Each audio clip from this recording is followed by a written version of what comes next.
Assalamualaikum warahmatullahi wabarakatuh. Alhamdulillahirrabbilalamin. Hari ini kita bertemu lagi dalam pembelajaran sejarah kebudayaan Islam.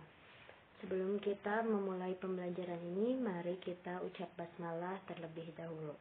Bismillahirrahmanirrahim. Nah, review dulu. Ini pada pertemuan ketiga, Ibu kemarin sudah membahas tentang kemajuan masa dinasti Ayyubiyah. Kemarin yang baru dibahas baru satu, yaitu dalam bidang pendidikan. Hari ini kita akan membahas dalam bidang ekonomi dan perdagangan, juga bidang militer dan sistem pertahanan. Hari ini kita sudah sampai pada pertemuan keempat ya. Nah, di sini bisa kalian lihat ini ada bidang ekonomi dan perdagangan. Jadi dalam bidang ekonomi pada masa dinasti Al-Ayyubiyah ini sebetulnya di situ sudah ada pengenalan mata uang. Nah, di sana mata uangnya selain yang terbuat dari emas dan perak, karena itu sudah meluas ya untuk dinar dan dirham. Nah, di dinasti Ayyubiyah ini ada juga yang mata uangnya terbuat dari tembaga. Nah, itu disebut fulus. Nah, bahasa itu sampai saat ini masih terkenal ya. Jadi sering digunakan untuk istilah menggunakan uang gitu. Fulus. Nah, itu sebetulnya adalah mata uang, uangnya yang terbuat dari tembaga pada masa dinasti Al-Ayyubiyah. Nah, besarnya fulus ini ternyata tidak setara dengan dirham. Jadi setiap satu dirham itu setara dengan 48 fulus. Jadi nilainya lebih rendah dibandingkan dirham. Nah, kemudian dalam bidang industri, masa Ayyubiyah ini sudah membuat kincir, hasil ciptaan orang Syria. Kincir tersebut lebih canggih dibanding buatan orang Barat pada saat itu. Di zaman Ayyubiyah juga sudah berdiri pabrik seperti pabrik karpet, pabrik kain, dan pabrik gelas. Ini baru di bidang ekonomi dan perdagangan. Selanjutnya, di bidang militer dan sistem pertahanan. Nah, kekuatan militernya dinasti Ayyubiyah ini diperkuat oleh pasukan Barbar, Turki, dan Afrika. Sebelumnya, Salahuddin Al-Ayyubi sendiri sudah terkenal sebagai panglima yang hebat, yang keren. Kemudian beliau juga dibantu pasukannya oleh pasukan Barbar, Turki, dan Afrika.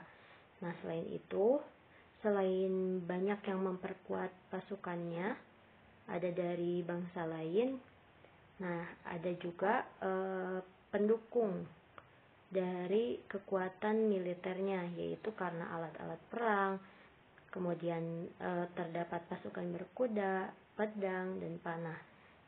Nah, di sini di dinasti ini juga terdapat burung elang yang berfungsi sebagai kepala burung-burung dalam peperangan. Kemudian sistem pertahanannya,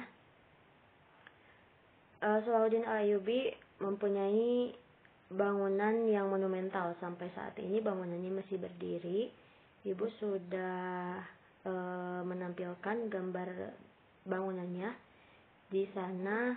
Di pertemuan kedua Ibu sudah menampilkan benteng Qal'atul Jabal atau benteng yang didirikan oleh Salahuddin Al-Ayyubi pada saat itu.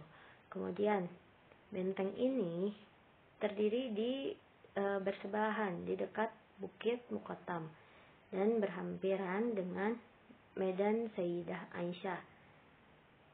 Kemudian hasil membuat benteng ini adalah hasil pemikiran yang sudah terpikirkan pada tahun 1183 Masehi. Salahuddin Al-Ayyubi melihat bahwa kota Qaharah itu sangat luas dan besar, makanya membutuhkan benteng untuk sistem pertahanan. Nah, dibuatlah benteng atau Qal'atul Jabal ini. Kemudian untuk membangun benteng di sini, Salahuddin Al-Ayyubi menyuruh bahan batu yang digunakan untuk membangun pondasi benteng tersebut yang diambil dari batu-batu yang terdapat di piramida yang terdapat di Giza. Kemudian benteng ini dikelilingi oleh pagar yang tinggi dan kokoh. Untuk memasuki benteng ternyata ada beberapa pintu. Ada pintu Fath, pintu Nasr, Khalq, dan Luq. Nah, kemudian di sana ada juga saluran air yang berasal dari Sungai Nil. Kemudian pada saat itu si air dari Sungai Nil itu digunakan untuk bekal minum para tentara. Lalu pada zaman Kerajaan Utsmaniyah, benteng ini mengalami perluasan, jadi lebih diperluas.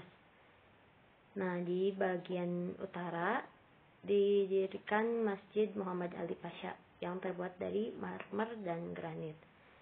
Selain itu, masih di kawasan benteng ini ada Museum Polis Qasrul Jauharo yang menyimpan perhiasan raja-raja Mesir. Kemudian ada juga Mataf Al-Fan Al-Islami atau Museum Kesenian Islam yang terletak di pintu Khalq. Karena tadi ada beberapa pintu ya. Yang menyimpan ribuan barang yang melambangkan kesenian Islam semenjak zaman Nabi Muhammad SAW, termasuk diantaranya surat Rasulullah untuk penguasa Mesir saat itu yang bernama Maqawqis agar beriman kepada Allah Subhanahu Wa Taala. Nah, pembahasan kali ini dicukupkan sekian. Terima kasih atas perhatiannya. Selamat mengerjakan. Wassalamualaikum warahmatullahi wabarakatuh.